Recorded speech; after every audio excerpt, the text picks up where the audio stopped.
আসসালামু আলাইকুম। আজকে আপনাদের জন্য নিয়ে এসেছি মুচমুচে পেঁয়াজু রেসিপি।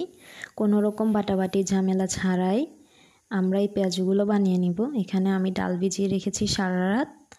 এখন এই ডালগুলোকে ব্লেন্ডারে ভালোভাবে ব্লেন্ড করে নেব। যেহেতু ব্লেন্ডারে ব্লেন্ড করছি একটু পানি বেশি লাগছে, তার জন্য একটা ছাঁকনিতে আপনি ডালগুলো রেখে দিলে 1 থেকে 1.5 ঘন্টা পানিগুলো ঝরে যাবে। তখন পেঁয়াজুর জন্য একদম পারফেক্ট তৈরি হবে। এখানে এবার আমরা নিয়ে নিচ্ছি কাঁচামরিচ, পেঁয়াজ আর ধনিয়া পাতা। এখানে একটা বিষয় লক্ষণীয়, যদি আপনাদের বাড়িতে বয়স্ক মানুষ থাকে তাহলে ওনাদের জন্য অত বেশি মুচমুচে পেঁয়াজও লাগে না, যেটা ওনারা আরামসে খেতে পারে না। তার জন্য যদি আপনি পেঁয়াজের মধ্যে বেশি পেঁয়াজ দেন তাহলে পেঁয়াজটা বেশি মচমচে হয়, প্লাস নরমও হয়।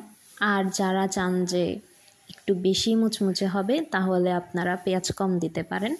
তো এটা ডোয়ের মধ্যে আমরা পেঁয়াজ, কাঁচামরিচ আর ধনেপাতা দিলাম, স্বাদ মতো লবণ দিলাম। এবার পরিমাণ মতো হলুদ দিয়ে ডোটাকে ভালোভাবে মাখিয়ে নেব।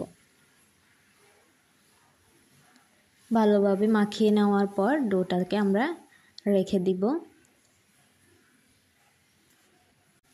এবার চুলায় একটা কড়াইতে তেল দিয়ে নেব গরম হওয়ার জন্য।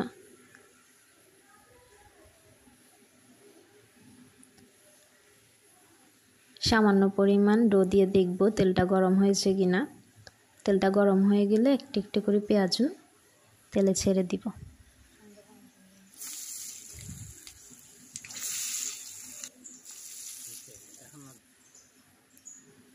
এবার মিডিয়াম আছে সবগুলো পেঁয়াজু ভেজে নেব। যখন পেঁয়াজুগুলোর কালার এরকম গাঢ় হয়ে যাবে তখন পেঁয়াজুগুলো উঠিয়ে নেব। বেশ রেডি হয়ে গেল মচমচে পেঁয়াজু রেসিপি বা ডালের বড়া রেসিপি।